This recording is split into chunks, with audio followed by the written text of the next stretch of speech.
Great, so I'm really excited about this session. I had originally imagined that this might be a conversation between COP28, COP29, and maybe COP30 to talk about how we ensure the continuity of the health agenda. But when I reached out to Mr. Elmar Mammadov, who I will introduce momentarily, he was really adamant that we do more than that, that we reach back to at least COP26, where the Attach initiative was launched and presented in Glasgow at COP26. And so it's really come together very quickly, and I'm thrilled to have this discussion today. I think this might be the first time that 5 COP presidency representatives have come together to discuss health on the agenda, so it's a very momentous occasion. So we've got our other panelists joining online momentarily, but I will please invite Mr. Elmar Mammadov to the stage.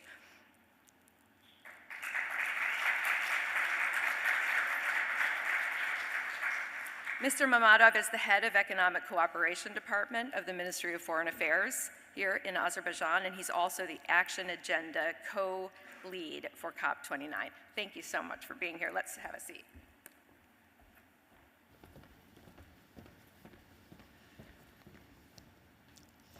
So before we invite our other panelists, who I know are online and might already be up momentarily, just invite you to say a word about your thoughts of how this has all come together and why you thought it was so important that we get representatives from consecutive COPs together for this conversation. Thank you very much. First of all, I would like to thank Forecasting Healthy Futures for organization of this global summit in Baku. Once again, welcome to Azerbaijan. And indeed, this topic, health topic, is an important topic for COP29 presidency, and that's why we decided also to have initiative on health topic, and we have 2 initiatives concretely. First of all, investing in human capital, health and jobs for climate resilient future. This is one of our global initiatives, and we already last week in Bonn session we presented this initiative. And second one is Baku Urban Partnership process for climate resilient and healthy cities. This is also second initiative that we have in our agenda. And indeed, thank you for inviting also all other COP presidencies, starting from UK, from Glasgow, and Egypt, United Arab Emirates, Brazil, to discuss together this health topic, which is indeed a very important topic.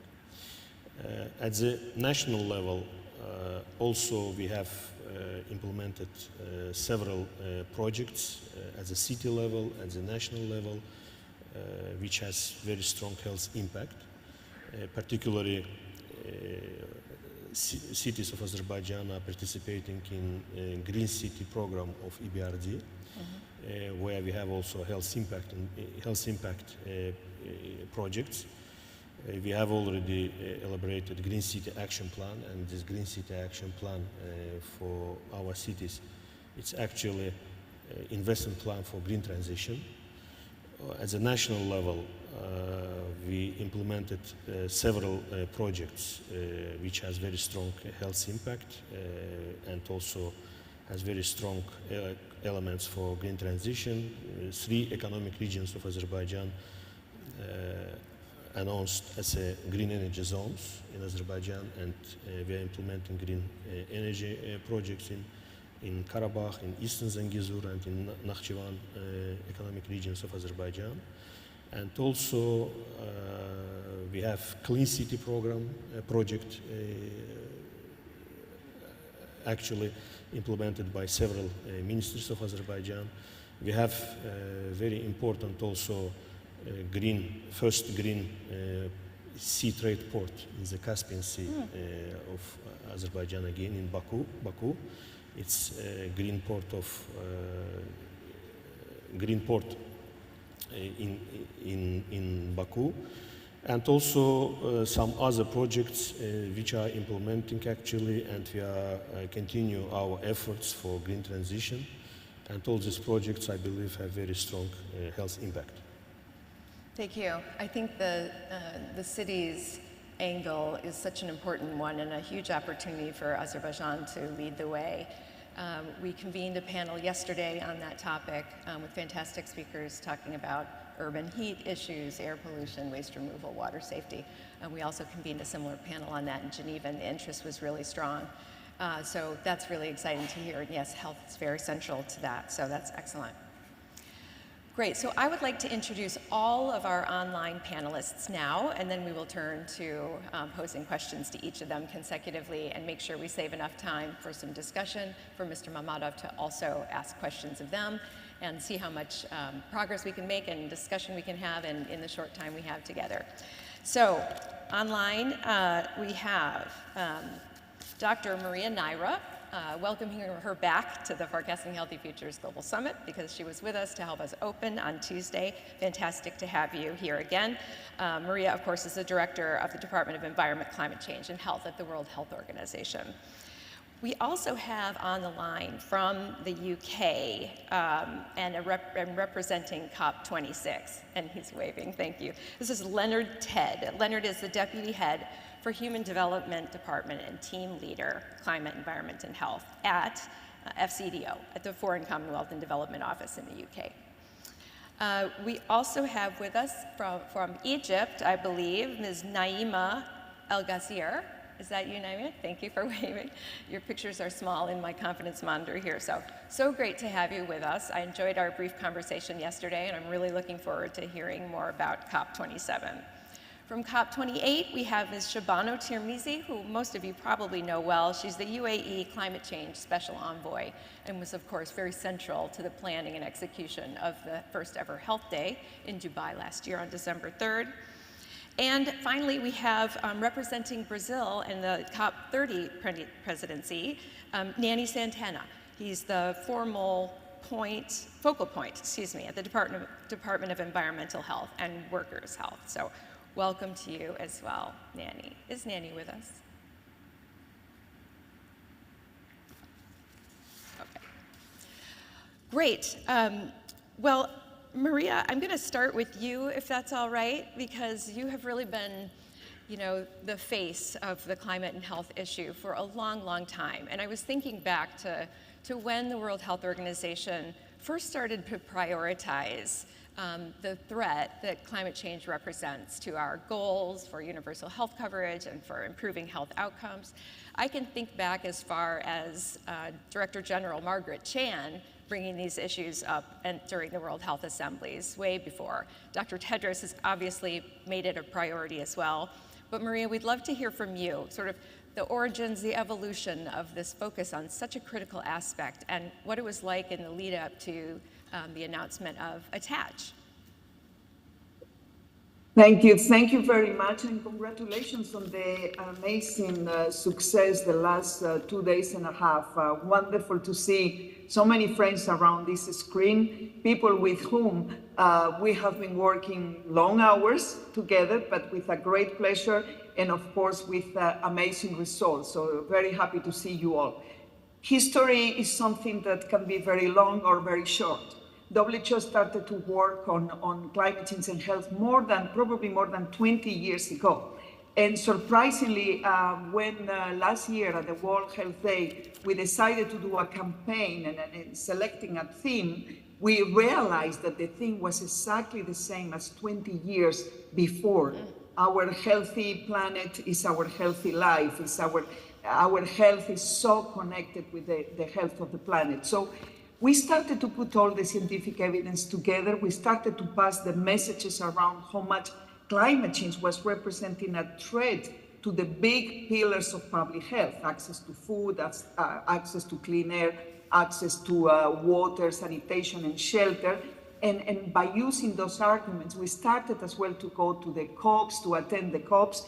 We were really a very small team at that time, attending the COPs. And everybody was looking at the health representatives with a lot of sympathy, I agree, but not a lot of interest, I will say. I always say this anecdote about telling the presidents of COPs 20 years ago hello, we have a health argument for you. We are from the World Health Organization. And then responding to us, who? And I say, yes, who? WHO, yes, correct. But things have evolved enormously. I think the evidence cannot be now ignored. I think the health community, thanks to all of this collective effort, has reached an incredible point. And I think since Glasgow, the speed of the action on climate change and health has changed from linear growth to exponential growth. So I think we are all taking off now on an incredible way.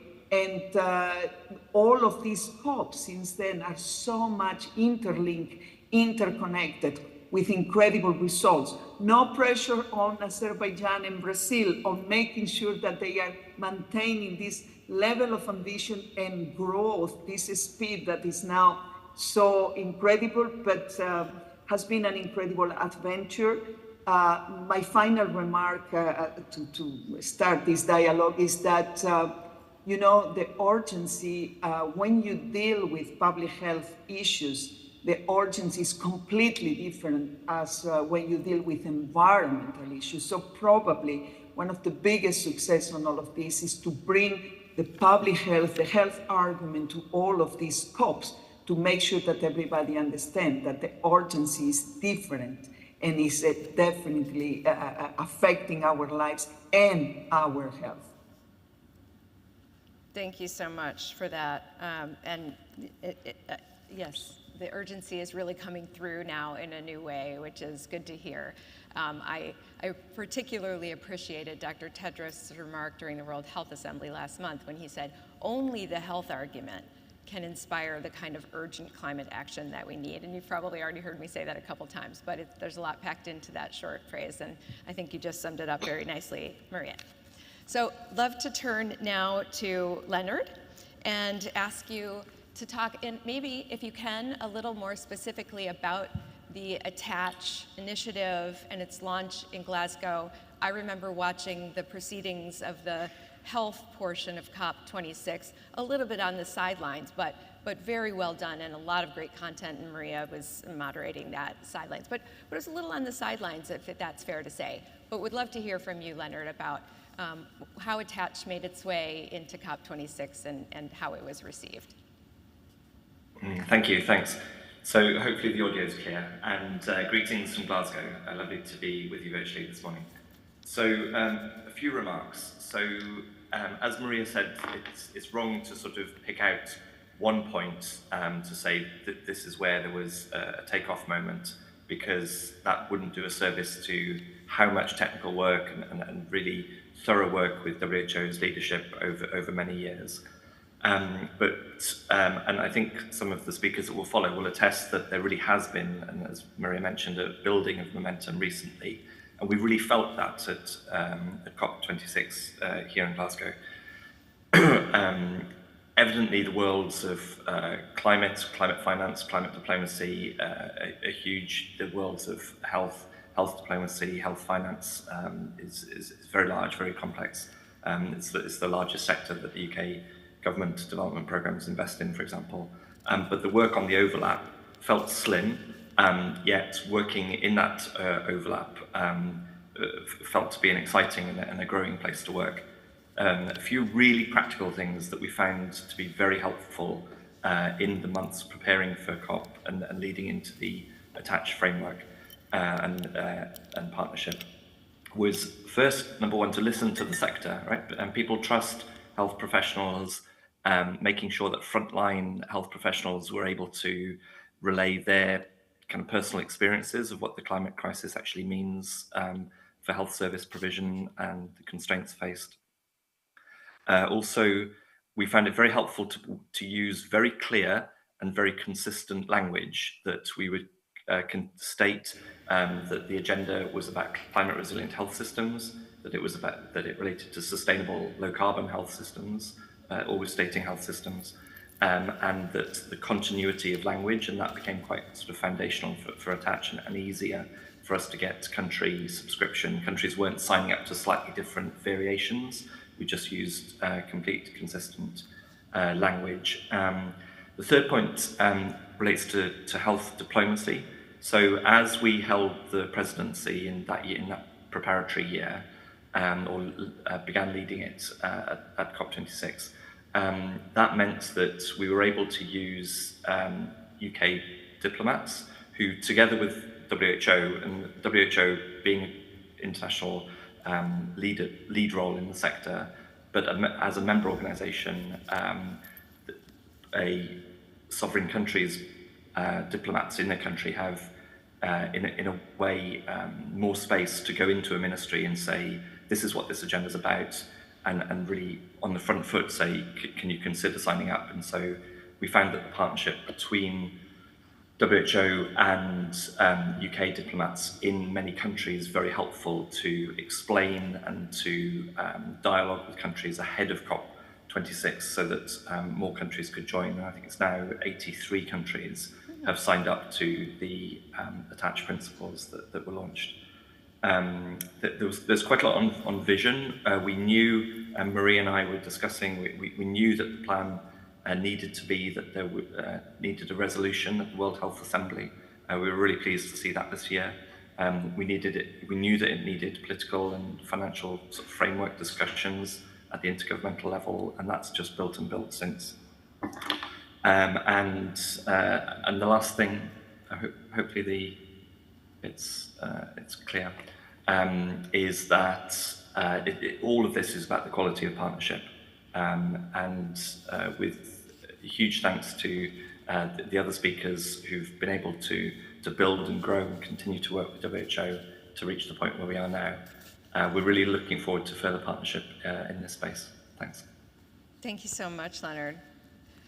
That's great to hear, and I guess I didn't have that most recent number of countries formally signed up on Attach. That's fantastic. Attach, of course, includes that emphasizes the sustainability portion of health systems, and we heard a little bit about that from Dr. Carey in her keynote speech to us yesterday morning, just the obligation that we all have to set standards by decarbonizing healthcare systems and really reaping those dual benefits of reduction in greenhouse gas emissions, but also the stability that comes with a more sustainable renewable energy sources for health systems everywhere. So, and really interesting to hear how the political approach and the very central role that the World Health Organization played as well. Great, so turning to you now, Naima Al-Gassir in Egypt. You were involved in planning the health portion agenda of COP27 in Sharm el-Sheikh. I was in Sharm el-Sheikh, and there was a fair amount of health programming. We'd love to hear from you how it came to be. Tell us a little bit about the internal considerations in picking up where Glasgow left off from COP26 versus finding a more signature angle to health for Egypt in COP27. Good morning and Sabah al-Khair. Can you hear me clearly? We can hear you perfect. Thank you. This is the Eid holidays, and I'm sure you have been following what's happening in the pilgrims also. And it's one of the years that we're having the highest heat in this region, most of the countries. I would like first to thank you and thank the organizers in Azerbaijan for inviting me, including my colleagues, my dear colleague Maria Leyer, who has been an advocate, as she indicated, for decades now. And also would like to congratulate of where we are in the 3 different milestones. COP26 was indeed a milestone that rallied everyone around the pavilion for health that Wellcome Trust and UK supported as a government. My role as a WHO representative for Egypt was critical to walk the talk of what we have been talking the past few decades.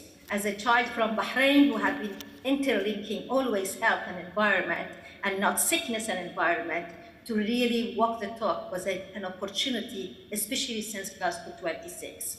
In my role, I prepared then the Minister of Health, who was just appointed, changed during the climate COP26 in Glasgow, to be ready to at least make a statement of the commitment on 2 things. First, on the commitment of re-looking at the health systems and health as a negative impact on the health, on the climate change, and not be only receiving the receiver. The other was actually to make a commitment to the Attach. Both happened, and this is something of the health diplomacy that was already mentioned by both of Maria and Leonard. The other thing, congratulations to Baku, Azerbaijan, for putting actually ingredients for healthier cities and villages and communities to be resilient, and the approach to One Health is the key. Now, going back to what we did for the COP27, between COP26 to COP27, intensified diplomacy, not only between WHO and the government of Egypt, but also between the WHO government of Egypt and UK as the Glasgow COP26 presidency. The embassy in Egypt was very approachable and very, very active, including with the support of the regional and especially headquarters with Maria's leadership. What really happened during this historical time, that there was a resistance from most of the team, including some national entities in Egypt, to position health at the heart of the COP27. However, I want to congratulate the COP presidency, COP27 presidency, clearly had a vision and the leadership to put health on the agenda in different ways. And we walked the talk together. The investment of the trust was characteristics from the day one, trust given by the COP27 presidency to the WHO, especially to the WHO country office. And I want to say especially because there was a very intensified, active movement going on that health already has been addressed. There is no need to have health on the agenda, and we can look at it. So when we presented that we are talking health from two prongs, the prongs of affecting the health systems, but also the prongs that are affecting the negative impact of the climate change to really keep people healthier. This has started the persuasion, the negotiation, the resilience of health diplomacy, the political diplomacy, but also mobilizing the financing diplomacy were key.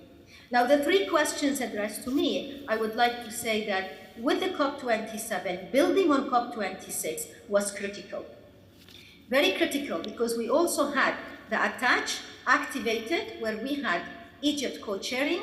And again, I want to say the Ministry of Foreign Affairs played a major role to make sure that the Ministry of Health be active on the attach, and the representative become from Ministry of Health co-chairing with the UK, which was very critical. Lessons learned that always the COP, the Conference of Parties, yearly, for decades, health was not in the representation of the governments. In COP27, we saw much more increase. I'm sure in COP26 was there, but it was COVID, it was hybrid, versus COP27, we had a higher representation. Hence, we had the health diplomacy, political diplomacy from local, but also to the global, and we need to acknowledge that. The achievements that we see from building on the COP26 to continue, congratulations for Baku, Azerbaijan, to bring the presidencies together, to bring the lessons learned. Supported the other thing that we did as the WHO, I'm sure Azerbaijan is doing, we really invested to walk the talk of implementing One Health in the Sharm el-Sheikh. Not only from theory, and not only for in front of the COP presidency and COP conference, but also doing actually changes on the ground in the facilities, and not only health, but veterinarian, agriculture, environment, and have emergency preparedness and response plan, bringing the message, the importance of having the two prongs. Now, what worked, why it worked? We knew that we had one thing, that we had a role, and we are given, I'm a Bahraini, I'm very proud to have worked in Egypt. I'm not Egyptian, but however, we around the table believed that there is a matter to bring health on the agenda. We were given the trust to bring all the stakeholders and have the inclusiveness.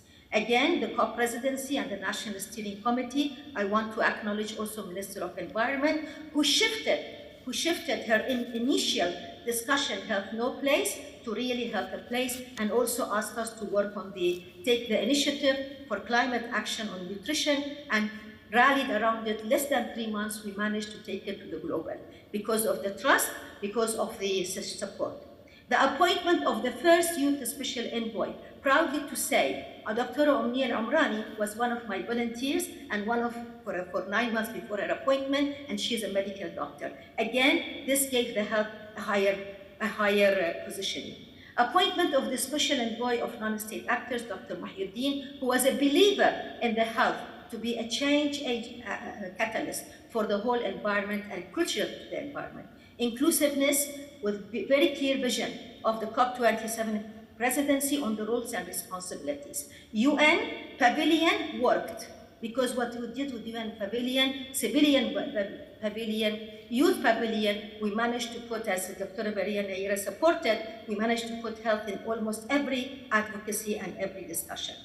Our achievement moved, and we are very proud that the first meeting, the launch happened in Glasgow 26, the first meeting of the ATACH was in COP27, and a lot of countries rallied, and we're very proud to say that UAE, the chief negotiator, was present in most of our activities, including supporting the initiative for climate action for change. This brings a lot of trust and persuasion, negotiation, but also we had a building continuously of COP26 commitments and moving forward, addressing the key issues that the concerns the government of Egypt had, the National Steering Committee, on the loss and damage, the adaptation, and concern on mitigation, that there should be financing and just financing. So just financing has already been addressed. Where we are today, the story of advocacy positioning during the COVID-19 positioned us to move forward.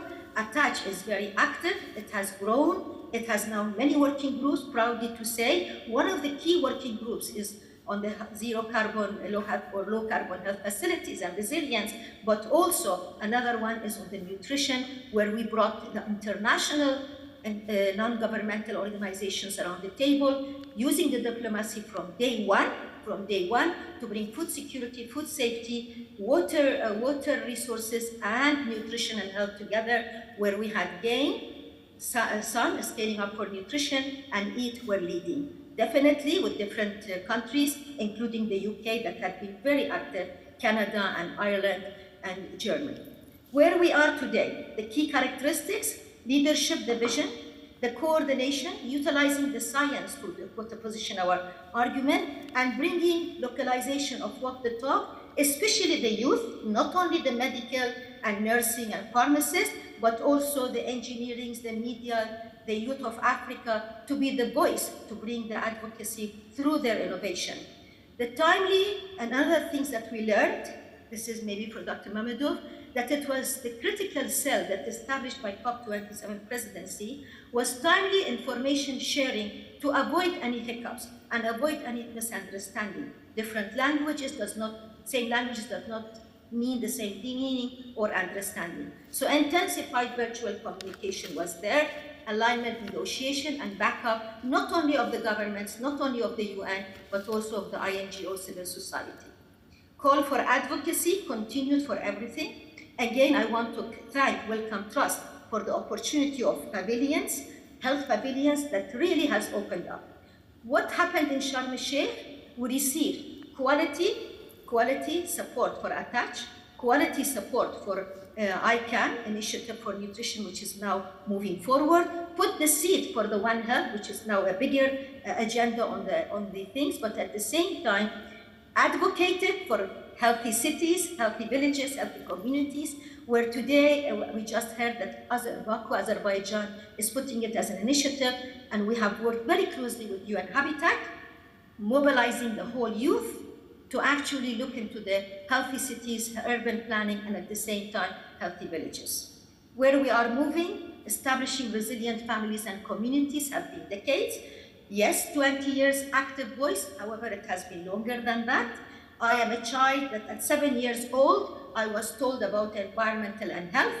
That was the World Health Day that affected my life, and we were told we have to have fresh air, safe water, safe nutrition, handling the waste, clean environment, and a space for physical activities and recreation, including the waste management. We were told as children to bring solutions on how to have better environment. So today, I believe investing in One Health is critical, with my messages that Dr. Maria has heard me, and at the same time, the four Ps, people, public, private partnership, really moving the people at the center, especially youth and women, not forgetting the disabled, to bring the change. Very, very pleased to be with you. Thank you for being here, and thank you for investing in health and not investing in sickness. Thank you. Thank you, Naima, for being with us and for those interesting remarks. You're starting to see then this trajectory building. It's very interesting. Long period of simmering interest and awareness and knowledge at World Health Organization, the introduction of a formal framework to enable multilateral engagement through ATTACH at COP27, and it sounds like, COP26, and it sounds like in Egypt what we saw was the diversification of the health issue, One Health, nutrition, and the integration of health in other thematic areas, the introduction of the World Health Organization Pavilion, and thanks for mentioning the non-state actor envoy and the youth envoy, Dr. Omnia, and so starting to kind of get a little bit closer to integrated throughout thematic programs. I think let's hop over COP29 so that we can spend more time there and ask Nanny Santana to tell us about COP30. You have the luxury of a much longer planning horizon than Azerbaijan did and does, but it might still be too soon to talk about how the COP30 presidency is considering health, or is it already part of the discussions? Tell us how the planning is coming along. Oh, we have no audio for you, Nanny. Are you muted? Me? Good. Can you hear me? Yes. Yeah. Perfect. Thank you so much for having me, and to be able to discuss this on behalf of my government is a pleasure. At this time, Brazil is focused on its participation in COP29 as we are bridging the vision for COP30, but we would like to highlight that integrating the conversations between climate change and health is one of our top priorities.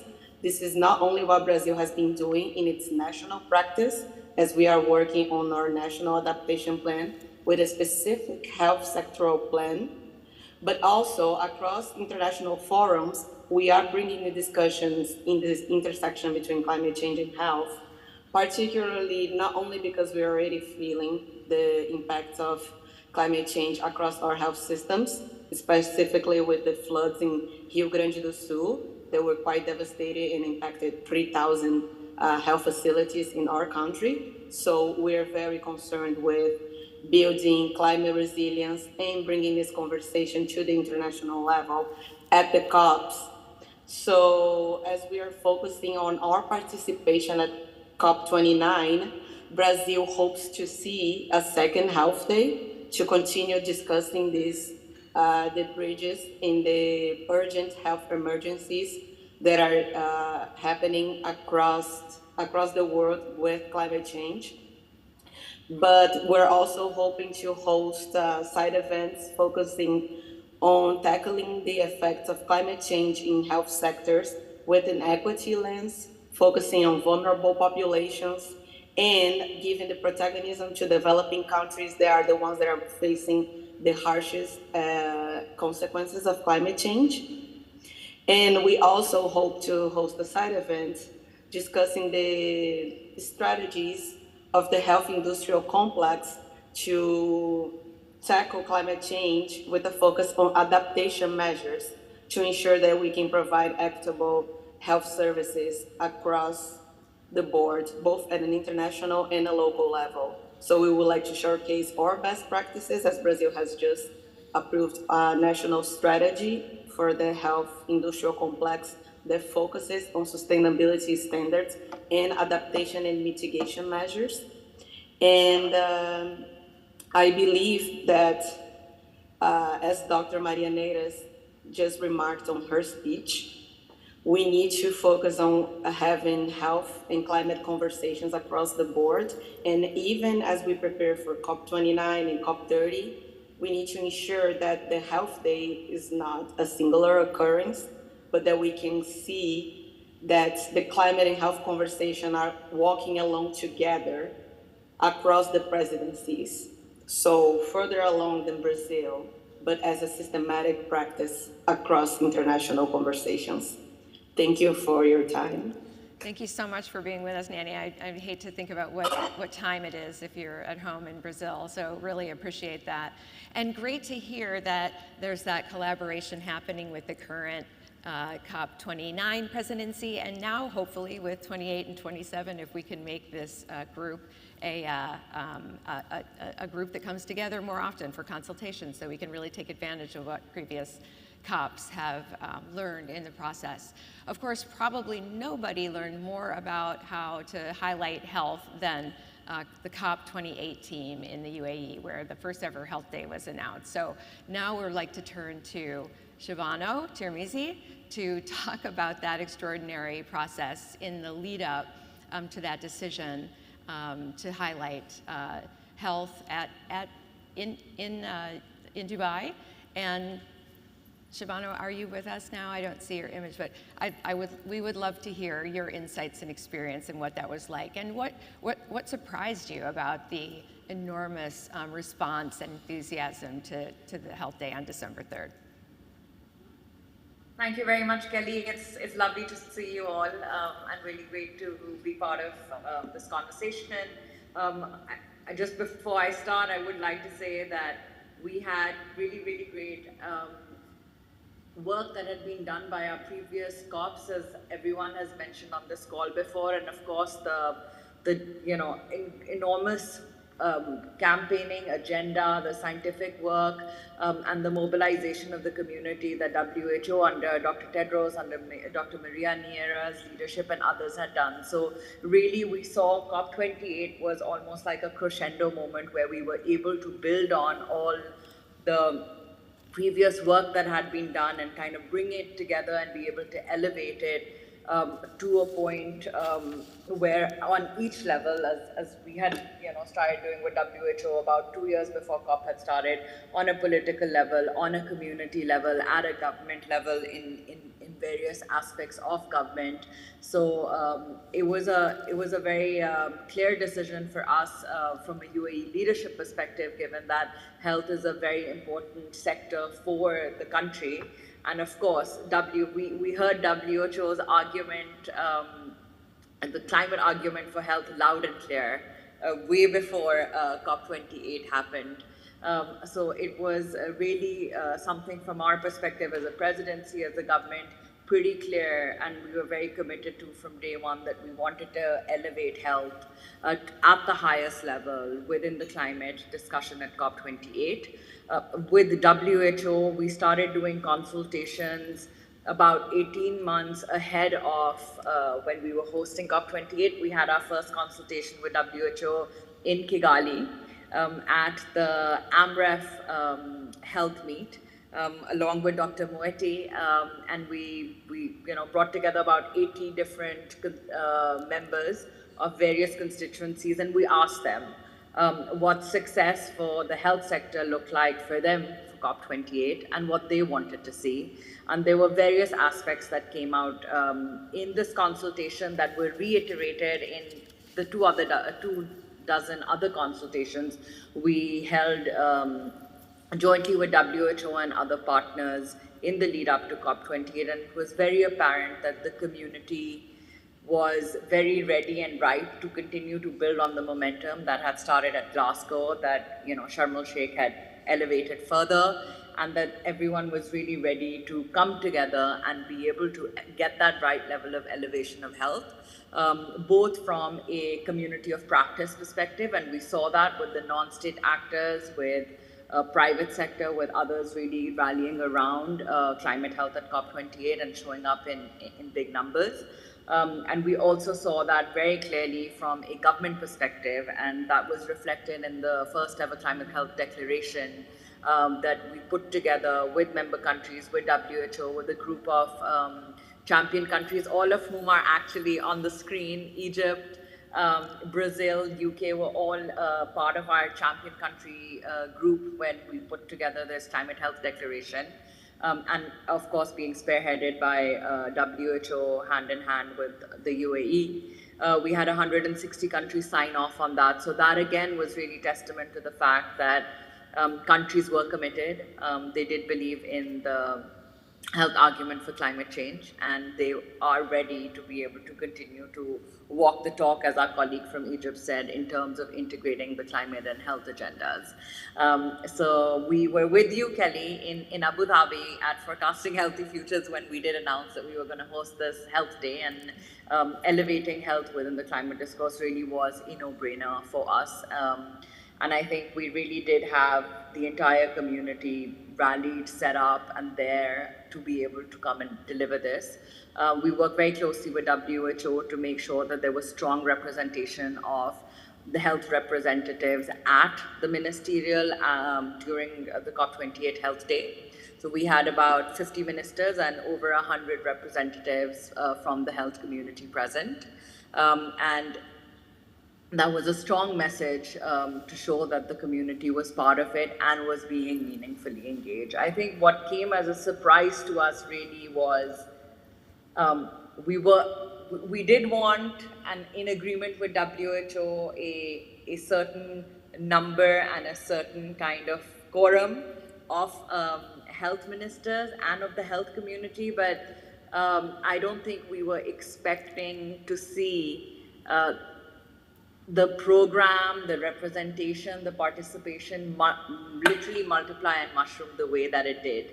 With WHO, with Wellcome Trust and the UAE COP28 presidency, we had a program of activities for Health Day. We curated about 20 events. We said, okay, this is the, this is the right amount to make sure people are engaged. There's substantive conversations. We're tackling various different sub-themes.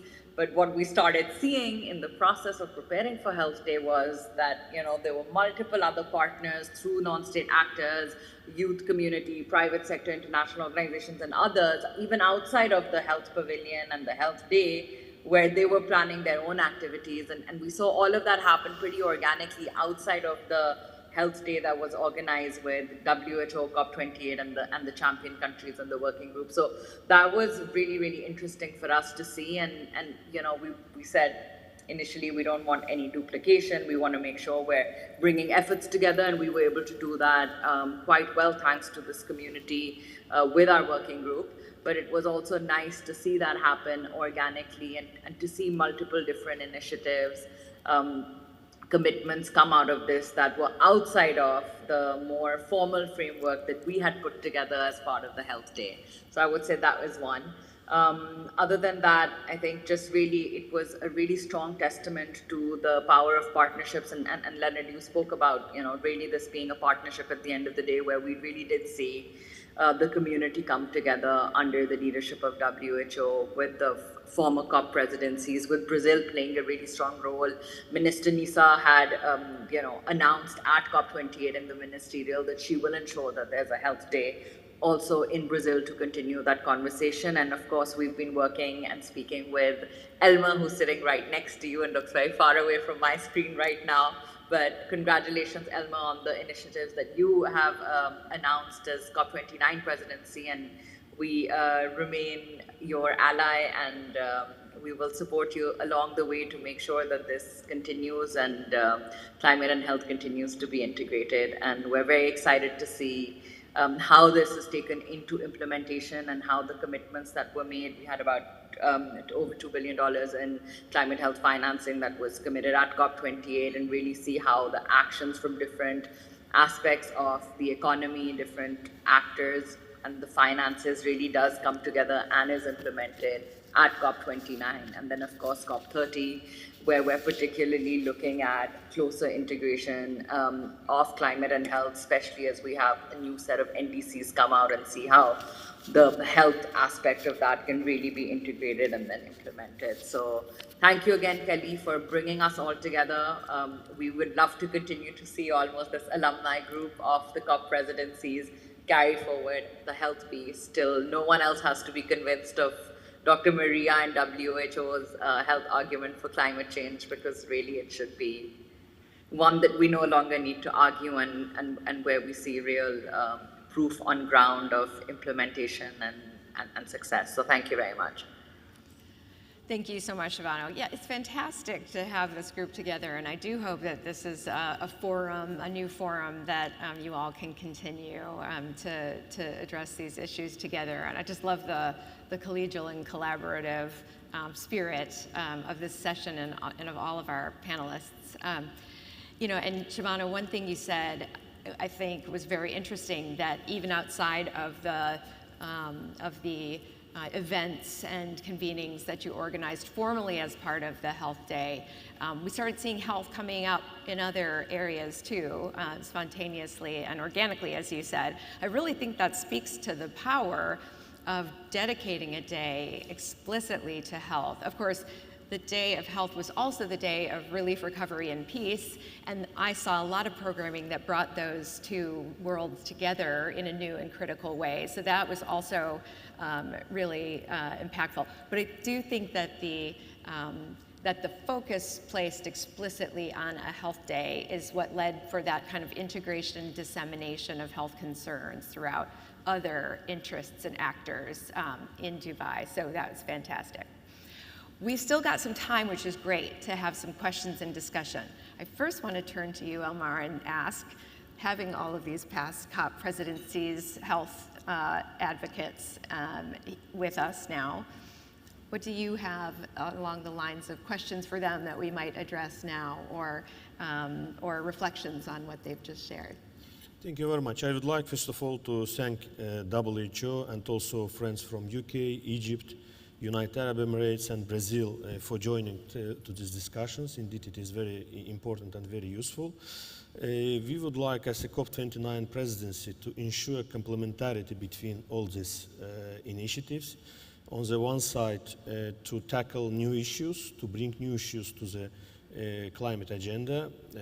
On the other side, to contribute for implementation of previous initiatives starting from Glasgow.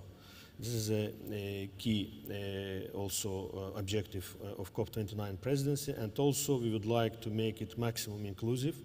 Last week in Bonn we had a lot of meetings with civil society organizations, with international organizations, with philanthropic organizations, and we heard initiatives, ideas, proposals, and also it could be very useful to get from this audience concrete proposals, how we can make our initiatives better.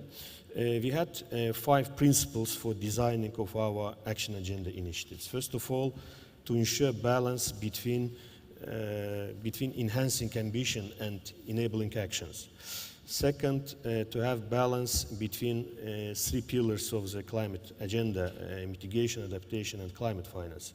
Third principle, to have also balance between 3 dimensions of sustainable development: economic, environmental, and social. Fourth principle, to have global initiatives, but at the same time regional initiatives in our agenda.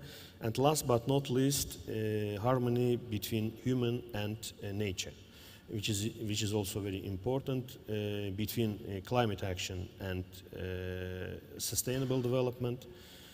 Between COP29 and Summit of the Future, to have this linkage. We have 3 initiatives which are linked with health topic. First of all, investing in human capital, health and jobs for climate resilient future, which has several elements. First of all, future of education. Second is health. Third element is jobs and green jobs. Fourth is children and youth, and also gender issue under this initiative. Second initiative is Baku Urban Partnership Process for Sustainable, Climate Resilient and Healthy Cities. Again, we have also under this initiative 2 tracks. First of all, to tackle new issues like transformation of contaminated urban areas into the forest parks, which never been tackled.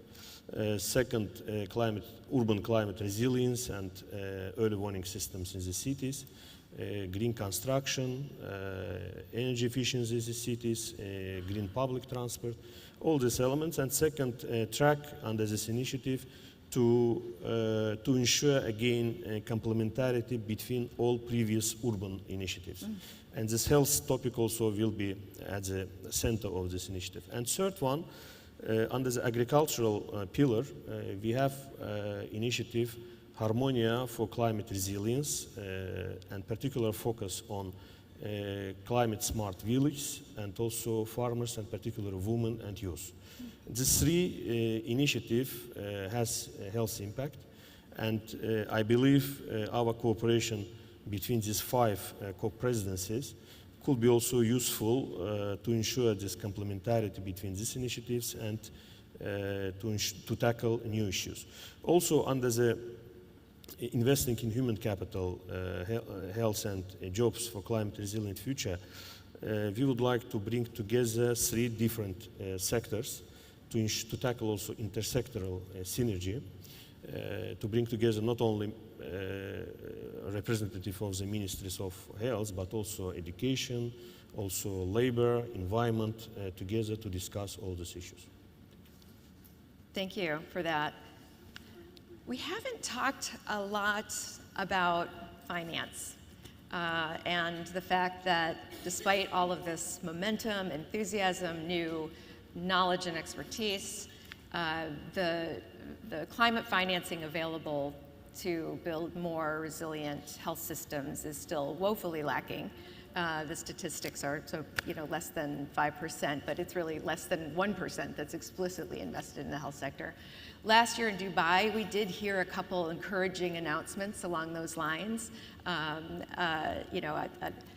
encouraging first start and some proclamations from financing institutions that have continued to evolve. Just last week, we saw the discussion around the Multilateral Development Bank's roadmap toward climate and health financing and sort of operationalizing the principles that they shared last year. I've also heard COP9 discussed, referred to as the financing COP. Yeah. So how do these 2 worlds combine, if at all? Does health factor into the finance umbrella, and are there things we should be, as a community, working toward that could take the announcements from COP28 and put a little more substance and oomph behind them? What are your thoughts on that? Thank you very much for this question. Definitely, we would like also mobilize international financial community to climate and health topic, and we have in our agenda and we are discussing now with multilateral development banks establishment of just transition investment partnership for human capital and also investment partnership for climate and health. And also third one is investment partnership for green education, children and youth. The 3 partnerships will be as an outcome of initiatives that I already mentioned, investing in human capital, health and jobs for climate resilient future. And we are continue our discussions, dialogue with multilateral development banks and with philanthropic organizations, how to efficiently tackle this issue. Definitely this finance is very important topic to address, to enable all these initiatives. Yeah, thank you. Yeah, I suspect that when the summit participant organizations compile their reflections, that's going to feature prominently. So maybe there will be some thoughts from summit participants about how to do that. We're also working hand in hand with the World Bank and other development finance institutions who are interested in using the spotlight on Baku as an opportunity to make announcements that will then also inspire other finance institutions. So maybe we can talk a little bit more about what that platform will look like in Baku and who we can bring with some major announcements and really, focus Azerbaijan as really pushing the finance issue. That would be great. Before we take questions, I can see some questions are coming in. We've got participants online as well who are submitting questions via the app, plus some people in the room. We've really been trying to integrate our virtual and our in-person participants as much as possible. So I don't even know who these questions are from. But first, I think back to our panelists for a moment. Any quick questions for Elmar Mammadov, since we have him here, or very short sort of pieces of advice or priorities that you'd like to, requests you'd like to make. We can just go maybe in order of COP. So go ahead. That's Naima, I think, raised your hand. quick question or reflection? Just quickly, I think we have a very heavy agenda for COP29 with the priorities. Sounds like I'm it. very happy that you have positioned the really people at the center and individuals at the center. I cannot ignore that we are going, I know I'm not an activist, people might call me an activist, but we cannot ignore, while we are looking at the climate change and the human being, we cannot ignore the tremendous weaponry used today in different parts of our world, and we can immediately give the Middle East and Ukraine what's happening and what this does to a healthy city, healthy villages, and the future, and how much repercussion can happen. I served in Iraq, and we saw the repercussion not only in Iraq, but also the region.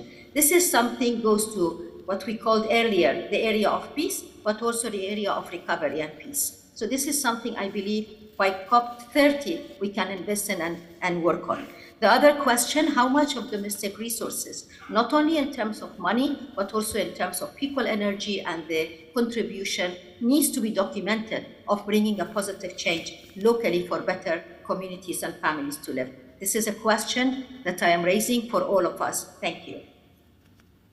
Thank you. Yeah, I think that has been coming through in the city's focus already, so that's encouraging to hear that there's support from that from past COP presidencies and agenda setting, and that does sound like a very interesting focal area, thematic priority for COP29. Other questions for Mr. Mamadov? So one from the UK maybe, which is, well firstly, you've heard from all of us, there's a lot of goodwill among those who've worked on this agenda. So many of us would be very happy to work with the government of Azerbaijan and the government of Brazil in any practical support for planning and dialogue ahead of these processes, so that the continuity and the growth can be seen across. A couple of things that I might touch on. In a number of COPs, we find that the mitigation, the emissions agenda, of course, dominates, associated with the cause of the crisis.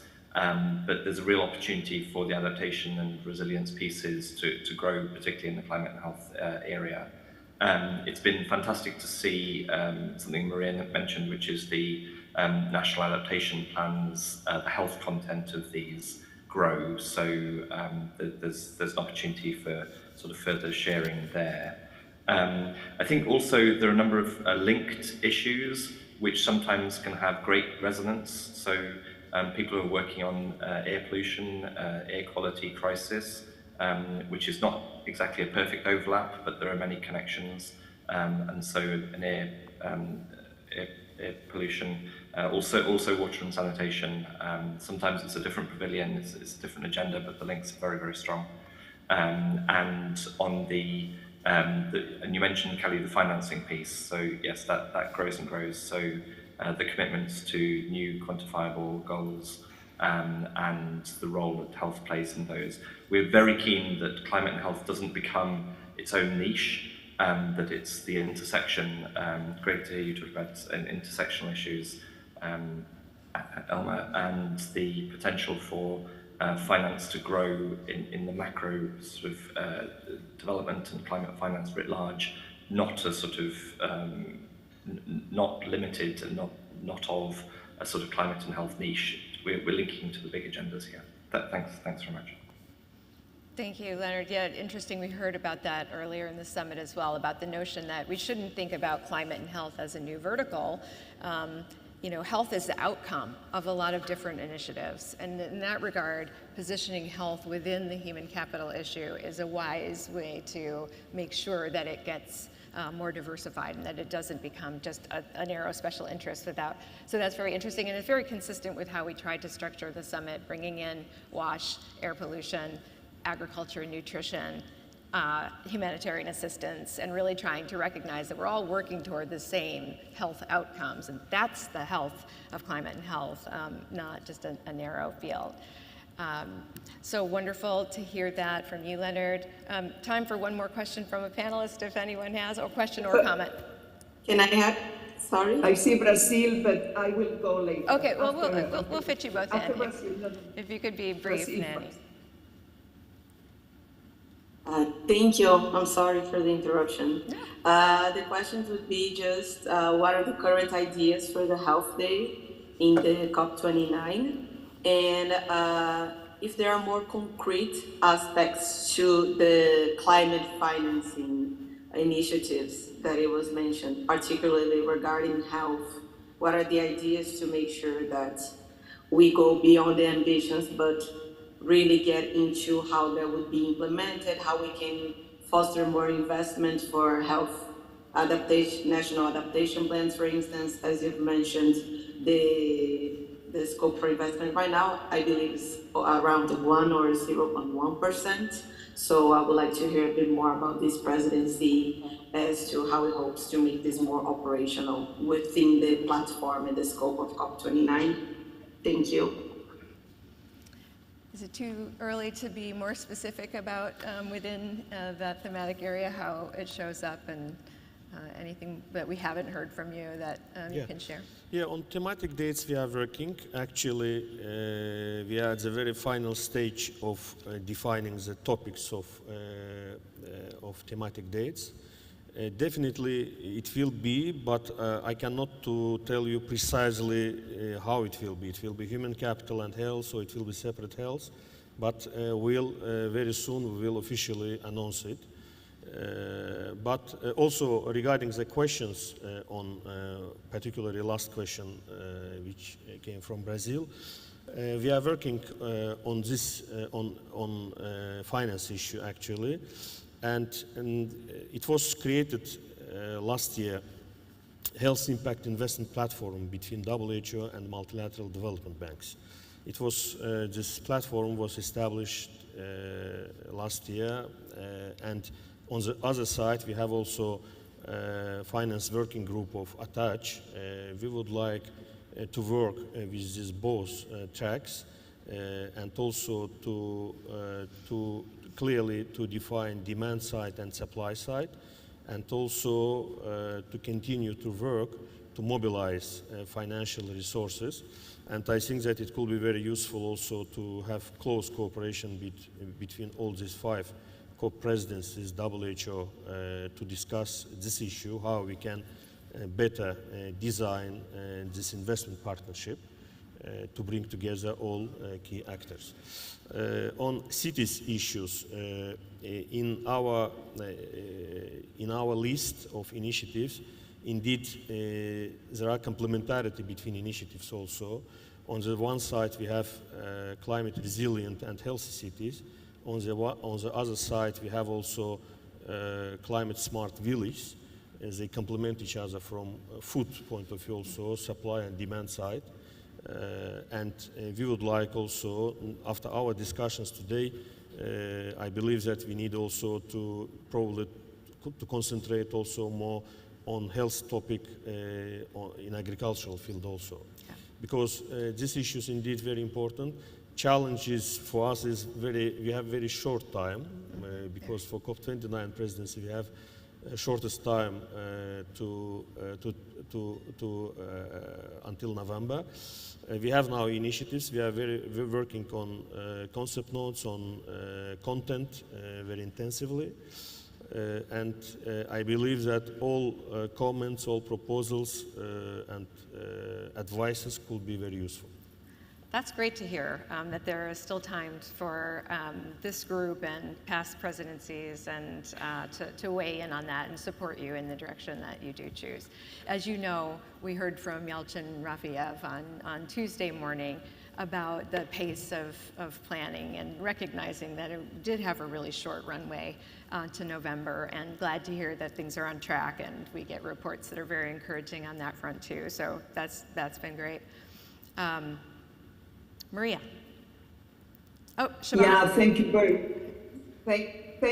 very much. And I just wanted to say that it's a great pleasure to work with COP Presidency 29 and Elmer, and we are of course ready to support and to make sure that we mobilize the health community and we put together all of this experience. As it has been a pleasure to work with previous presidency, I'm sure that we will make that all together a very impactful and legacy event. I wanted just to stress this issue of the health argument.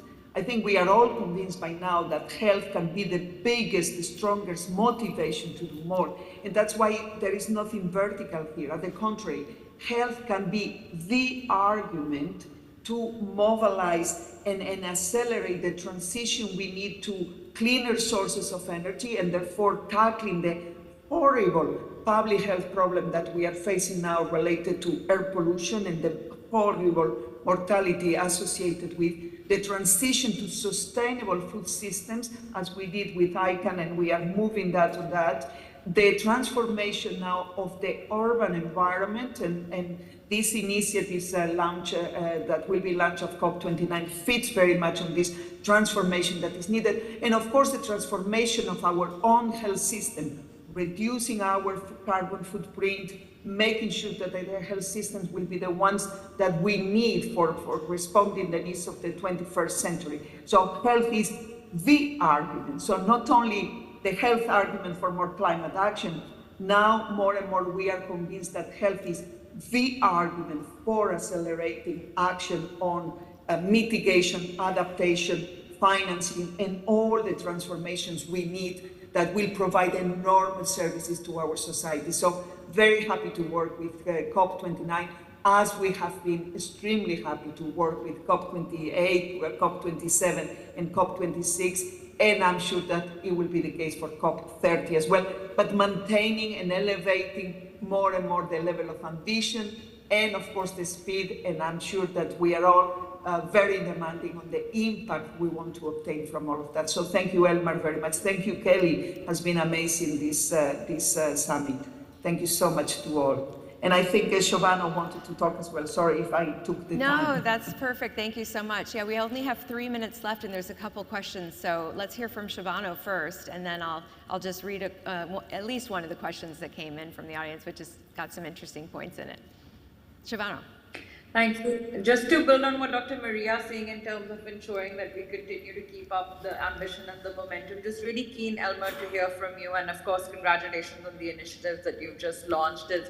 How is the COP29 presidency looking at ensuring and building on the outcomes that came out of the last COP, which of course, you know, is a product of the entire community and all member countries' efforts? And how are you looking at ensuring specifically creating some form of mechanism for accountability of the financial commitments? Kelly, I heard you in that a little bit earlier in the panel, right? We've heard promises, we've heard, you know, a number of pledges and commitments. So it would be really great to have at COP29 a mechanism and a moment to ensure that there's accountability of these commitments and they're actually being delivered in real terms. So Elmer, just really keen to hear on that from you. And lastly, if there's any plans on hosting consultations with the wider health community and how you're thinking about being able to engage the wider health community outside of, you know, the folks who you're already speaking to. Because we hear that question very often from our working group and multiple constituencies. So we'd be keen to hear that. Thank you very much. Thanks, Shobana. Any quick thoughts on, in particular, the notion of hosting a consultation with the broader community of some sort? I mean, to some extent, that's what we've tried to do with the summit, but hopefully maybe there will be room for mechanisms like that. Yeah. And then maybe you could combine responding to Shobana's question about pushing for, like, you know, going from just the commitments to a little more oomph. I love what you said about the supply and the demand side of things, because as that demand grows, as countries become more capable of assessing their risk, understanding what investments they need to make, and the banks are coming in with the funds and the climate finance is there, I mean, I think hopefully that's where we start to see a lot of flow through. But maybe you could comment on that along with the suggestion from one of our participants who said, what about having the first ever cross-ministerial that's focused on health but includes ministers from other sectors and builds on that multi-sectoral, how we've talked about making health more than just about health systems, but health outcomes across the board. Thoughts on that? Thank you very much. Indeed, it's our idea to have such a meeting, intersectoral, I already mentioned that human capital covers education, health, and employment. And I agree that food, water, energy, environment also could be part of this, such a meeting. We can think on this. Regarding the question of Shabano on how to make accountable this pledge, I think that it could be also one of the key elements of this partnership. And we need just to efficiently design this partnership to have as one of the key elements on implementation, how we can ensure implementation of pledges on these issues. There are also, as I understood, some other questions, yes? One more question. I know we're running out of time, and we do have a very important speaker here afterwards, so we won't be able to go too much over. But there is a question that I've heard echoed in conversations with participants and even before the summit. Is there enough room for health?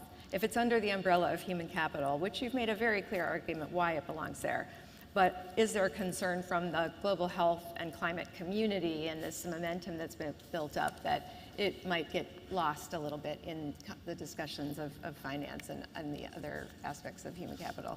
How can we ensure that health is still coming through? But as I already mentioned, we have also health under the urban development. Yeah. We have also this track. And when we are designing this initiative, investing in human capital, we are not including health as a part of human capital, but we are also listing them, investing in human capital, then health and jobs. That's why I believe that health will be one of the key elements of this initiative, a big initiative. And it will be first time that intersectoral synergy will be tackled in COP, and I believe that for human capital particularly, indeed, at the end of the day, it's also economic competitivity. It has also economic competitiveness elements for countries, but at the same time, human capital, in order to be efficient human capital, we need to have very good education, very good health, and also jobs, green jobs particularly. And in this line, I believe we will have particularly health as a center of these discussions. Excellent. Well, I'm afraid we'll have to leave it at that, but this has been a fantastic conversation. Thank you so much to our panelists, Maria Naira, Niama, I'm sorry, I always get your, Algacir, right? Yeah, Leonard, Ted, Shabano Tirmizi, and Nanny Santana. Thank you so much for being with us at all hours of the day in your country, and thank you especially to you, Elmar, for being here and engaging in this conversation. Thank you very much, and I believe we can have cooperation between these 5 countries, 5 COP presidencies, plus WHO, to discuss, to continue these discussions, better design our initiatives, and also ensure complementarity and continuity climate and health topic in COPs. That's excellent. It certainly sounds like you have the willingness and partnership in our panelists in those COP presidencies. So I would love to help make that happen and can't wait to see what comes out of a more formal collaboration between these 5 COP presidencies. Thank you so much, everyone. Thank you. Thank you. That was fantastic. Thank you to all representatives who participate in this discussion as we work to ensure that health remains an integral component of the climate agenda. And now I have privilege to introducing our next speaker, Deputy Minister of Health of the Republic of Azerbaijan, Nadir Azeroğlu Zeynalov.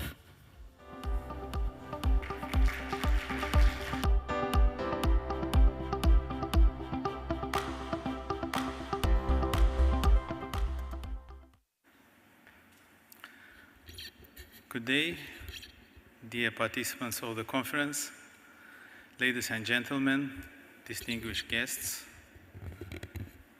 It's an honor and privilege for me to greet you today on behalf of the Minister of Health of Azerbaijan. I would like to say a special warm welcome to our international guests.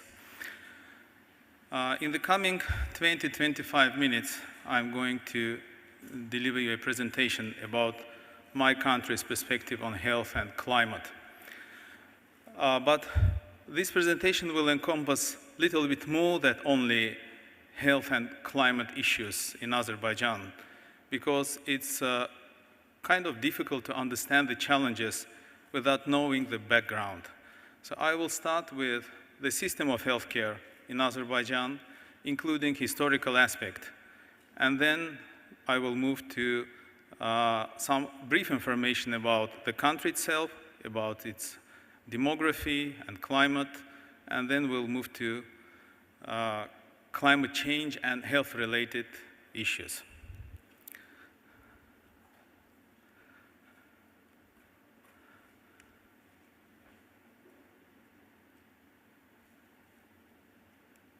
If I may ask for assistance with, okay, good. So history of healthcare system in Azerbaijan is strongly linked to the history of Azerbaijan itself. Azerbaijan was a part of Russian Empire since the end of 18th century to 1917, when Russian Empire collapsed because of socialistic revolution. After the collapse of Russian Empire, Azerbaijan declared independence, and independent Azerbaijan Democratic Republic, it was declared on May 28, 1918. It was the first democratic republic in the Orient, both in geographic Orient and among Muslim countries, Orient. Here at the pictures we can see the first sessions, first meetings of the parliament and of the cabinet of ministers of Azerbaijan, dated back to 1918. Next slide, please. Okay. Azerbaijan Democratic Republic existed for only 2 years, about 2 years, from 1918 to 1920. Then it was, occupied, the territory, the country was occupied by Red Army, Bolshevik Soviet Army. But during these about 2 years, a lot of things have been done for the sake of people of Azerbaijan. Healthcare that time was in very difficult, troubled condition. There was really no medical infrastructure in the country, no healthcare system for general public. There were only few hospitals, a couple of hospitals in the capital, Baku, and one hospital in Ganja, the second largest city of the country. There was a difficulty with war, with Armenia and Russian Bolsheviks. Number of doctors, especially those who could speak native language, was very low. So general population had nobody to apply to. There were too many untreated patients. There was really no epidemic control, so epidemics of infectious diseases was spread all over the country. And there was no medical education, so no system for preparation of healthcare workforce. Next slide, please. Azerbaijan Democratic Republic, for a short time, did a lot of things to address this situation. And the first step was the establishment of the Ministry of Health, which was established on June 17, shortly, in just 1 month after declaration of establishment of the ADR. And one of the first decrees of the Ministry of Health was the establishment of emergency medical service. There was no emergency medical service in Azerbaijan that time, and here at the picture we can see the ambulance, horse-driven ambulance car of that time, and it was again a big step forward. Another big step forward was the establishment of the Faculty of Medicine in 1919. There was no higher education and higher education institutions in Azerbaijan that time. In 1919, the first university, Baku State University, was established, and one of its faculties was the Faculty of Medicine. So thanks to this Faculty of Medicine, for a short time, just in 5 years, national local healthcare workforce, doctors, have been producing to provide the medical services to local population. Next slide, please. The Soviet period lasted from 1920 to 1991 for quite a long time. And during Soviet time, Azerbaijan was one of 15 Soviet socialistic republics. Healthcare in Azerbaijan that time was in the same design with other Soviet countries, Soviet republics, and it was called Simashko system. Simashko is a name, actually surname, of the first Minister of Health of the Soviet Union, and the system of healthcare he founded that time was later named after him. And Soviet Simashko model of healthcare was based on two main pillars. The first pillar was free of charge medical services. So medical services for all population independently of their job, independently of their social status, and etc. It was absolutely free. There was no paid medical services in the Soviet time. The second pillar was the preventive medicine, the stress to preventive medicine. And it was said that time that it's easier to prevent a disease than treat a disease. So preventive medicine was very strong in the Soviet time in Simashko model with a network of outpatient clinics, including outpatient clinics in factories and manufacturing fields and all other places with regular checkups of population. Another peculiarity of healthcare in Soviet time was the central regulation from Moscow. All healthcare systems in all 15 socialistic countries worked at the same scenario, which was given from the center, from the Moscow. Healthcare in Azerbaijan during Soviet time had also had challenges, and a lot of challenges, but I would like to highlight some of them. One of them important challenge was a lot of epidemics of infectious diseases like malaria, cholera, typhoid fever, and others. And it was a real challenge, it was a real difficulty, and it was actually addressed by some years and decades of intensive work. Another challenge was the World War II. During World War II, Baku became a real hospital base for Soviet army with a lot of injured soldiers, officers, civilians getting treatment here. About all public buildings were changed to hospitals, like schools, museums, theaters, etc. And it was, of course, a very big load to healthcare of Azerbaijan that time. And last but not the least, in the Soviet time, there was real lack of scientifically proved approaches. So many things during Soviet time in medical science, in practical medicine, was not evidence-based, which is now a regular standard. And all this resulted in deviation from the way the medical science, medical education, general healthcare system developed in other countries, especially in Western countries. We can still see it when we go to the post-Soviet countries. We have about the same system of healthcare and very alike system of medical education.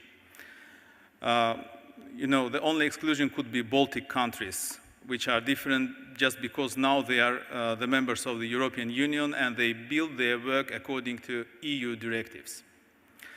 May I ask the next slide, please? Azerbaijan got its second independence after the collapse of Soviet Union. It was in 1991.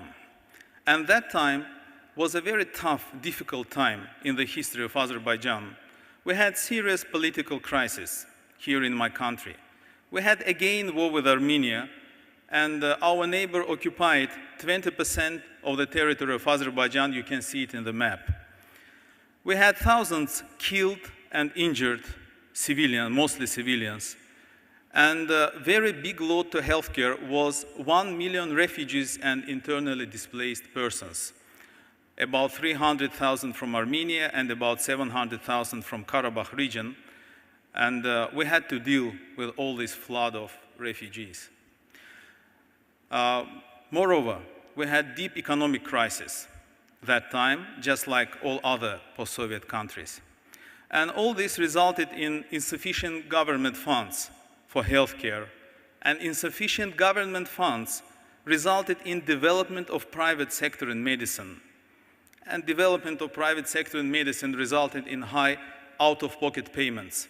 So population, general population, got relatively medium or high quality medical services, mostly in private medical institutions, and they had to pay for that.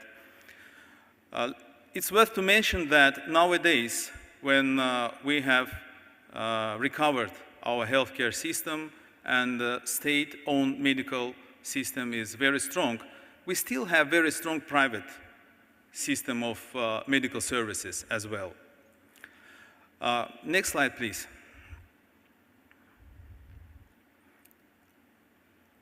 May I ask? Okay, good. So this troubled time ended about 1993 when our national leader, Heydar Aliyev, came to power. Due to his efforts, he achieved ceasefire with Armenia. He opened an open dialogue with all political parties and stakeholders, thus stabilized situation in the country and prevented a kind of civil war. Very important thing was the signing of the oil contract and start of exploitation of oil and then gas of Azerbaijan that found the base for recovery and steady growth of the national economy. Growth of economy resulted in increase of investments in healthcare. And next slide, please. Increase of funds allocated for healthcare brought to the condition that we more or less have now in our healthcare system. For the past 15 years, the main achievement of our healthcare system are the capital investments that were done to healthcare infrastructure. About 750 medical facilities, hospitals, outpatient clinics were built from zero or capitally reconstructed. It's a very big number for a country with 10 million population. We started and we continue reforms in medical education. We joined the Bologna process since 2009. We started the residency program for specialization from 2011. Before it was 1 year internship, just like it was in the Soviet time. We started the objective structured clinical examination from 2014. And recently in 2022, Azerbaijan Medical University, which is the leading medical higher education institution in Azerbaijan, passed the international accreditation of its programs. All this would not be possible without strong support from the leadership of our country. Here at the picture we see the president of our country, Mr. Ilham Aliyev, and our First Lady at the opening of new hospital in Sumgait, the third largest city in Azerbaijan. Next slide, please. If we speak about challenges that we have due to climate change, we cannot skip the challenges that we have during COVID time. So COVID-19 pandemic in Azerbaijan was a big challenge for our healthcare system, just like it was in other countries. Shortly after the announcement of the pandemic by the WHO, the task force was established at the Cabinet of Ministers to coordinate all work and all efforts that was done during that time. Healthcare workforce was mobilized. Doctors and nurses were mobilized to serve the patients. Laboratory capacity increased from just one laboratory that could do COVID-19 test to 42. It was done just in a few months. Many hospitals were shifted to COVID hospitals, and apart from it, we had 11 modular hospitals which were built just for COVID patients, to treat COVID patients. Azerbaijan was one of the countries who started vaccination against COVID-19 early. We started in January 2021 with 4 vaccines available, and it was free of charge. Azerbaijan demonstrated international solidarity in fighting COVID-19, we donated 10 million United States dollars to the World Health Organization. Apart from it, we donated 270,000 doses of vaccines for countries in need. So this is very important.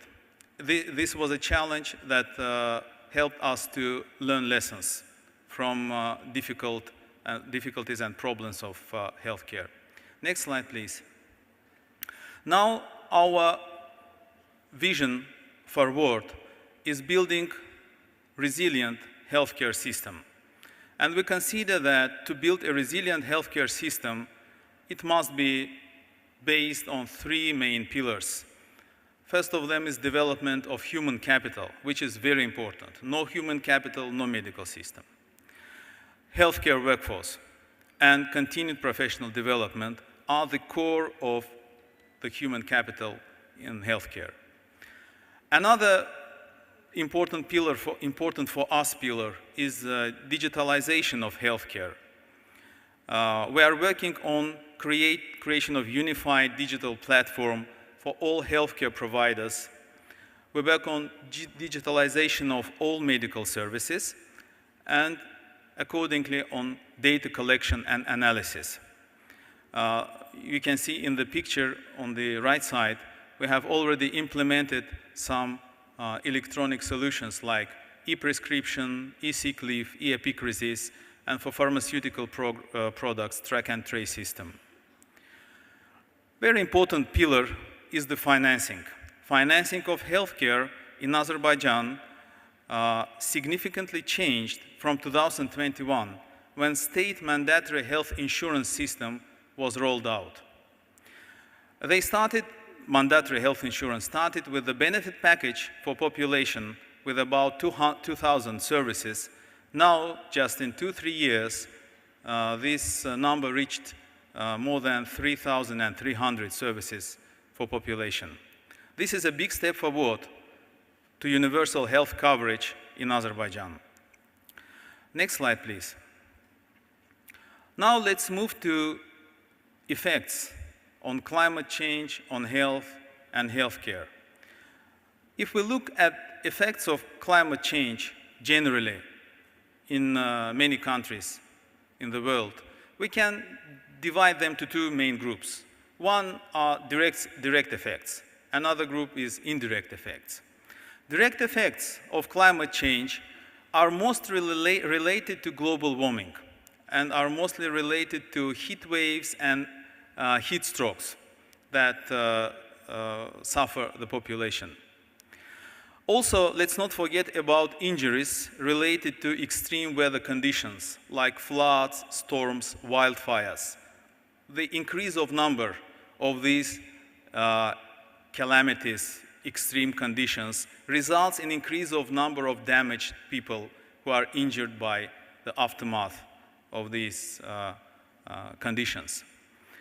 Another direct effect is increase of complications and increase of deaths of patients who suffer non-communicable diseases like patients with cardiovascular, respiratory, renal, endocrine, and other diseases.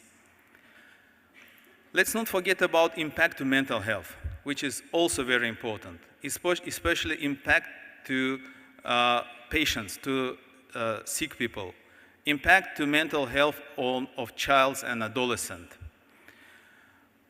Something that what is many times neglected, it is occupational safety.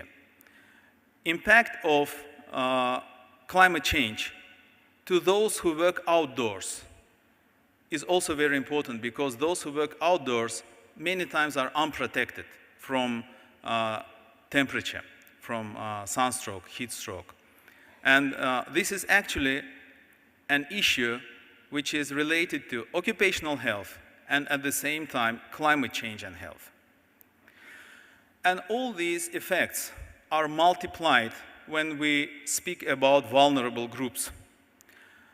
Those citizens who are of vulnerable groups, like pregnant women, children, elderly people, people with disabilities, people with chronic diseases, homeless, refugees, marginalized groups, etc., they are all the most suffered part of population who get this direct effect of climate change, and who suffer worst this direct effect of the climate change. Next slide, please. Indirect effects. Indirect effects of climate change to health and generally healthcare system are related to mostly communicable diseases. Here we can speak about change of distribution, abundance, seasonality of pathogens and their associated infections. We can speak about spread of infections because of problems with clean water and sanitation. And let's not forget about floods. Floods, they also worsen the sanitary condition, and they may result in spread of infectious diseases. Here we should mention the change of geography of vector-borne diseases, diseases which are transmitted by insects like malaria. So global warming, change of temperature, rise of temperature results in change of geography of insects, and they can migrate to the countries they have never been, or at least for the last centuries, never been met before. Very important and maybe even crucial for future problem is antimicrobial resistance. Antimicrobial resistance is a problem that modern health science, medical science tries to cope. And I would like to mention that this problem is especially significant in Azerbaijan and is in many post-Soviet countries as well. So change of profile of infection, change of profile of pathogen, exchange of their genomes result in increase of antibacterial resistance, antibacterial resistance, and it's a problem because typical drugs, typical medicines used for treatment of infectious diseases may not work with some patients. Something futuristic but possible, new infection agents. We have glaciers, we have polar ice that is thawing, permafrost, which may unfold infections hidden there for thousands, maybe millions of years. And those new infections would be new for our population that may result in new diseases. We should not forget about effect of climate change to food security. Food and nutrition shortages of population results in starving, results in malnutrition, and results in many other health conditions, health problems in general population. And last but not the least is the impact of climate change to One Health. One Health means health not only of humans, but health of all alive beings in the world, like animals and plants. And effects of climate change is not only to health of humans, it's also effect to animals and plants. So One Health, One World is changing because of climate change. Next slide, please. Brief information about my country, just to understand the climate change issues. The area of Azerbaijan is 86.6 thousand square kilometers. The population is slightly over 10 million. We have about equal proportion of females and males. Life expectancy at birth now is 76 years. It dropped down during COVID time, but then came back to the figure of 2019. And median age is 33.8 years. Our population is an aging population. We are going towards aging of our people, and let's not forget that impact of climate change is more dangerous for aging population. Landscape of my country consists about 50-50. Half of the territory of country is with mountains, mountain ridges, crests, highlands, plateaus, and about half of the territory are plains and lowlands. The landscape is very different, and what you see here in Baku is very different from what you can see if you go to west, if you go to the provinces of Azerbaijan. Climate of Azerbaijan is very diverse. We really have 9 of 11 existing climate zones in Azerbaijan, so very different climates in different provinces in our small country. And let me point your attention to annual mean temperature. Annual mean temperature in Azerbaijan now is 13.84 degrees Celsius. And in the bottom of the picture, we can see the graph of changing the average temperature during since 1901, for more than 100 years. And in 1901, the mean temperature was 12.67. So rise of temperature is more than 1 degree for slightly more than 1 century. Next slide, please. Now let me point that development of Azerbaijan, of my country, is based on some decrees and some state programs. One of them is Azerbaijan 2030, which points the national priorities for socio-economic development. An important thing is that there are 5 priorities in that program.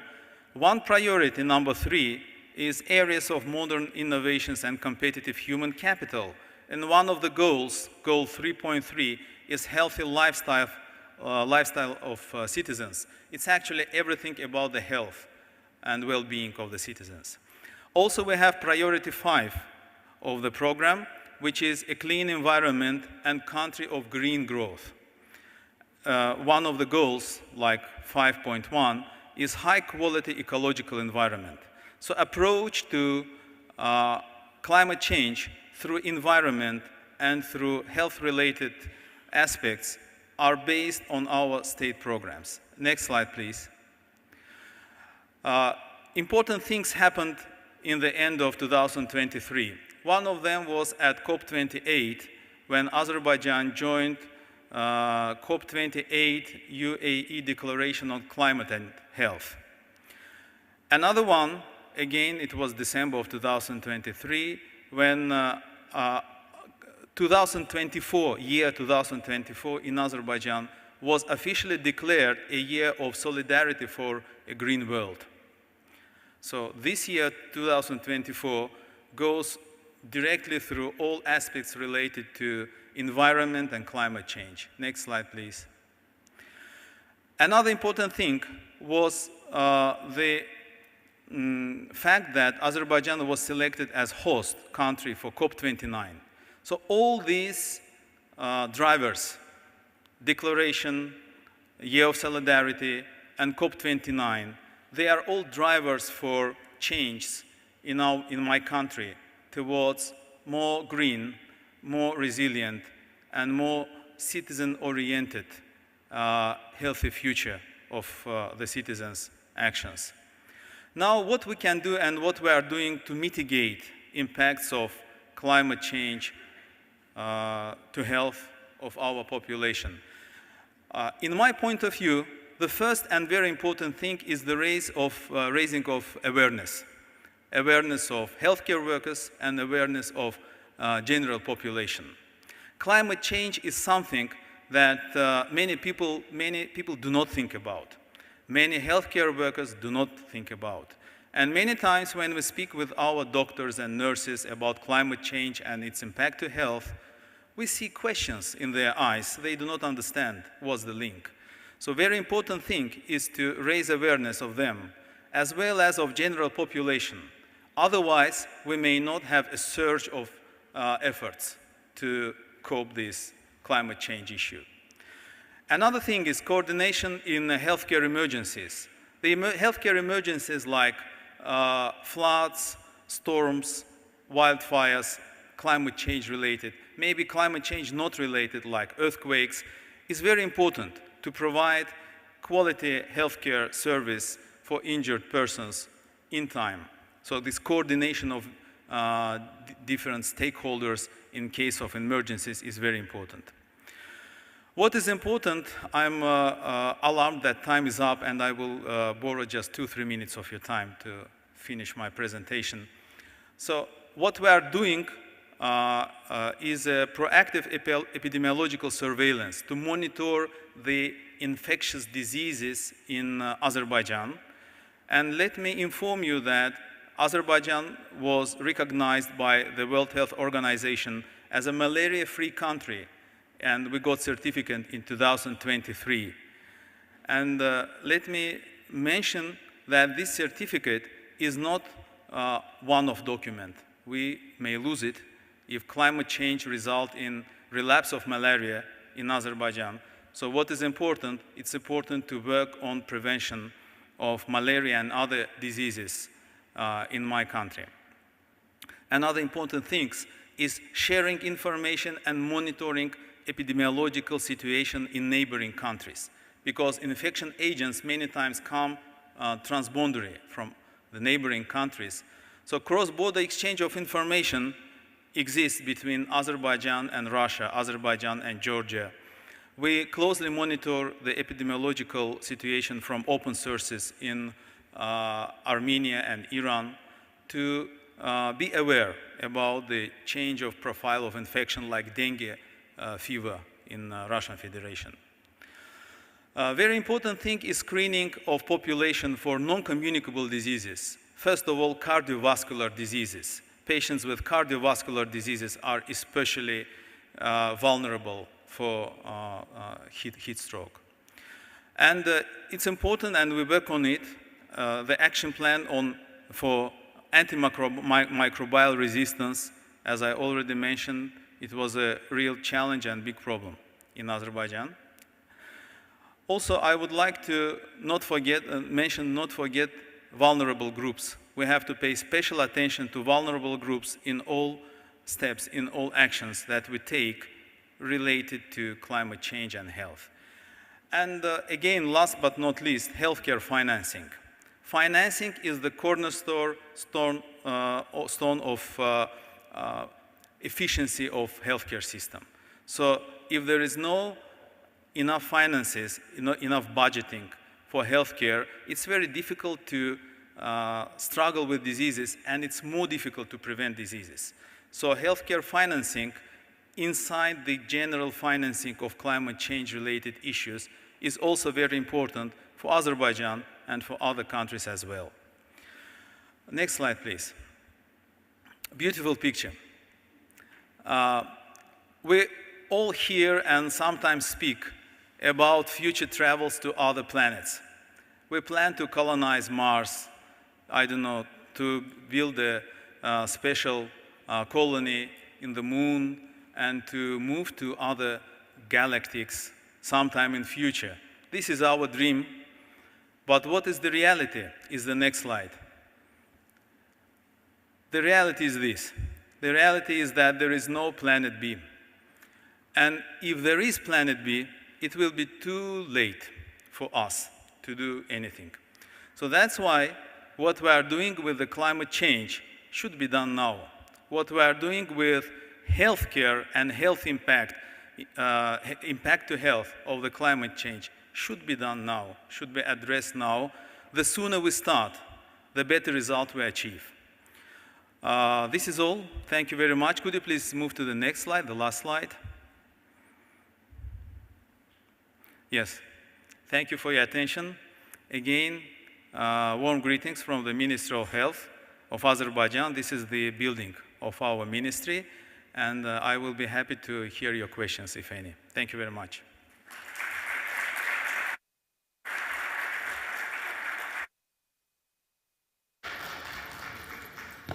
Thank you so much, Deputy Minister Zeynalov. We had prepared a couple questions for you and received some from our online.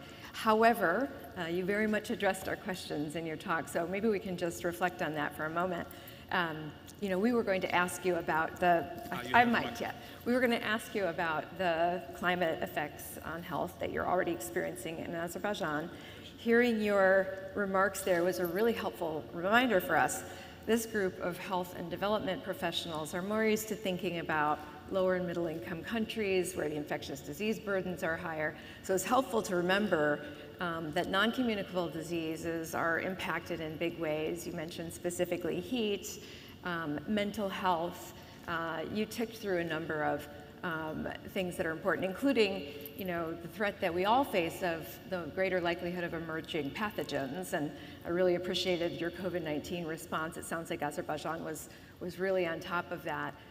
Maybe for starters, could you comment on, as part of the resilience, you already cited a lot of investments in infrastructure, in health workforce, and the curriculum redesign that you're doing, plus training, and surveillance and epidemiological surveillance more assertively as a form of resilience for early detection and preparedness. Do you feel like Azerbaijan is ready for the next COVID-19, which we certainly know is a more likely scenario in the context of climate change than otherwise would be? Thank you for your question. Let me start with information about the challenges we face about the climate change here in Azerbaijan. The vast majority of challenges we face about the climate change is increase of the temperature and increase of heat strokes in my country. Just before coming here, I took the statistics on heat strokes for the last 10 years, and it's increasing. The only year when the heat strokes were below the level, it was 2020, the COVID time when everybody was at home, no outside activity. So heat strokes are on rise. Another thing that we face here in Azerbaijan are issues related to floods. We have a lot of floods for the last years, and sometimes even in Baku, which is generally dry area. And what we are doing to cope with it, we have built a healthcare emergency group, including epidemiologists and doctors on infectious diseases, to be ready to work on the sites, on places, to cope with these problems. About the next COVID-19 pandemic, if you ask me about our preparedness to COVID-19 pandemic, yes, we are ready for COVID-19 pandemic, but I'm not sure if we are ready for any other pandemic. So I don't think any healthcare system is ready for next pandemic. We can only declare it, but when it happens, we sometimes see that everything is quite different. So what we have to do, I mentioned it in my presentation, we have to build a resilient healthcare system. Resilient healthcare system needs financing. If there is no financing, you just try to do your daily work and you cannot prepare for future challenges. So it is very important, the preparedness, and preparedness to very various and different conditions, because they are not the same. Very different, but the result is the same. The result is that population is suffering, dying and getting ill. No, excellent. And it's true that the components of a resilient healthcare system prepare us for the impacts of climate change. And that's what we spend a lot of time thinking about, how to build resilient healthcare systems in less wealthy countries too. But those are also the same strengths that prepare us for a pandemic as much as can be, to have those early detection, preparedness, emergency plans. So you've touched on all of that. Wonderful. And on the financing front, I think it's important, and this concept has come up a lot over the last couple of days, to remember that that investment is probably less than the cost of not making the investment in the end. And so we've talked a lot about, as a community, getting better about quantifying the costs of inaction as well, so that we can make informed finance and policy decisions, but that's great. So our other question was going to refer to Azerbaijan being one of the signatories to the COP 28 Declaration on Climate and Health, and you mentioned that, and then you've already touched on some of the systems investments and reform that are resulting from that resolve. So you anticipated our questions and answered them very well, but we're thrilled. I really enjoyed hearing about the history and evolution of Azerbaijan, learning more about the geography and demographics and ecology of Azerbaijan. With COP29 coming in November, there will be a lot of focus on the healthcare system here, and it's great that you'll be able to lead by example and point to those preparations and investments you're making. Anything else, reflection on COP29 in November and the role that the Ministry of Health will play in preparing for it and during COP? Thank you for asking. COP29 is a very important conference for Azerbaijan. Azerbaijan has never accepted such a big conference before, and such an important conference. That's why this is something that we all feel ourselves obliged to do our best to hold this conference as better as we can. As a Minister of Health, we work in two directions. First direction is the applicable direction. We work on medical services provision. During COP29, we will have thousands of guests arriving here with their health problems, with their diseases, with their infections, and so on, and we have to be prepared for that. And this is an important task of the Minister of Health. Another part of our work related to COP29 is the work on content of COP29, which will be dedicated, part of it will be dedicated to health impact, climate change and health. And here, the Minister of Health, together with the WHO, will develop a program and will develop a content. And I hope that if you have a chance to participate at COP29, you will see it. We will certainly be here for COP29, very much looking forward to it. We're watching your progress and preparing for it with great interest, and we heard from Yelchin Rafiev on Tuesday about the progress, and that's encouraging. I hadn't actually thought about the healthcare service provision to that quantity of guests. That's a very important operational aspect of COP. So thank you so much for being here. It was really a pleasure. Yeah, and see you soon. Thank you for your attention.